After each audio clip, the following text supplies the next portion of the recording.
Hello guys, welcome to my YouTube channel knowledge begin. I am Mohammad Tausif Khan और आज का हमारा टॉपिक है John Locke on state of nature कि John Locke state of nature के बारे में क्या कहते हैं।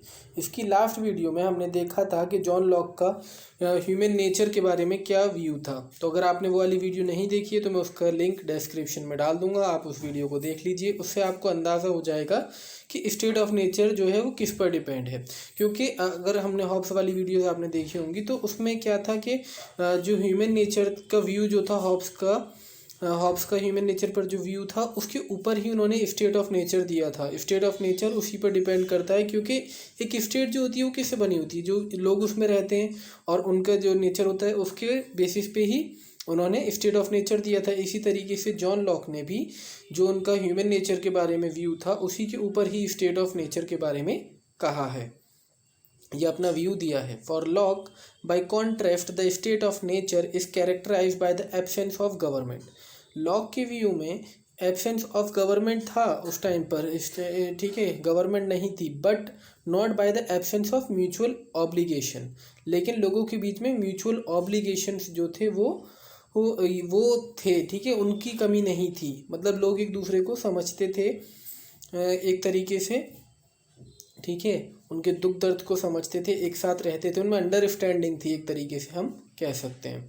Second point, the law of nature और रीज़न। लॉ ऑफ नेचर को ही उन्होंने रीज़न कहा है। ऑल्सो टीचेस ऑल मैनकाइंड, कि लॉ ऑफ नेचर जो है इन्होंने ही हमें मैनकाइंड सिखाई है, इंसानियत सिखाई है। वो will but consult it that all equal and independent. और हमें ये भी बताया कि इक्वल है सब और इंडिपेंडेंट है। और ये किससे पता चल रहा है? लॉ ऑफ नेचर की वजह से चल रहा है, जिन्होंने उसे रीज़न भी कहा है, ठीक है, जो इंसानियत सिखाता है। ऐसा क्यों कहा है कि इक्वल एंड इंडिपेंडेंट? उनका इससे मतलब ये है कि क्योंकि सबको जो है वो इक्वल राइट्स मिले हुए थे। ऐसा नहीं था कि किसी को कुछ राइट मिले हुए थे। जो नेचुरल राइट, 3 नेचुरल राइट्स जो उन्होंने बताए थे वही सबको मिले हुए थे, उसी को उन्होंने लॉ ऑफ नेचर कहा है।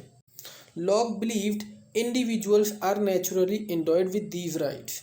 और लॉक का क्या बिलीव था कि इंडिविजुअल्स को जो है नेचुरली ये राइट्स मिले हुए हैं। कौन कौन से?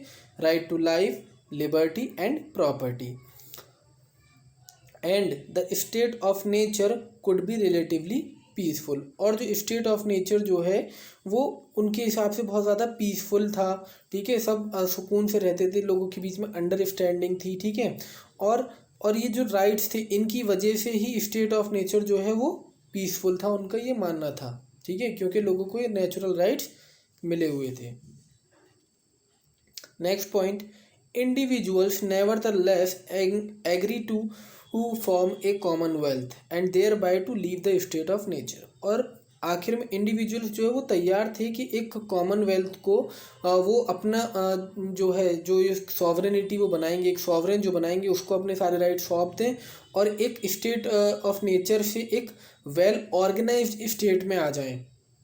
और इसीलिए उन्होंने स्टेट ऑफ नेचर को छोड़ दिया in order to institute an impartial power capable of arbitrating their disputes. अगर उनके बीच में कोई डिस्प्यूट्स होते हैं या कोई इंजरीज होती हैं तो वो उसको जो है वो सेटल डाउन करें। इसके लिए ही उन्होंने एक ऑर्गेनाइज्ड उसमें आने के लिए, एक ऑर्गेनाइज्ड स्टेट में आने के लिए, एक सोसाइटी में आने के लिए जो है वो अपने जो राइट्स थे वो सौंप दिए एक कैपेबल, एक जो वो बनेगा सॉवरेन आगे चलकर, जो हम सॉवरेन की थ्योरी पढ़ेंगे उसमें, ठीक है। तो इसलिए लोग बाग जो है कि अपने जो छोटे मोटे उनके डिस्प्यूट्स हैं या जो भी उनके बीच में है उसको वो सेटल डाउन कर सकें, इसीलिए उन्होंने स्टेट ऑफ नेचर को छोड़ने का सोचा और एक कॉमनवेल्थ के अंदर आने की सोचा, मतलब एक वेल ऑर्गेनाइज्ड स्टेट के अंदर रहने का सोचा।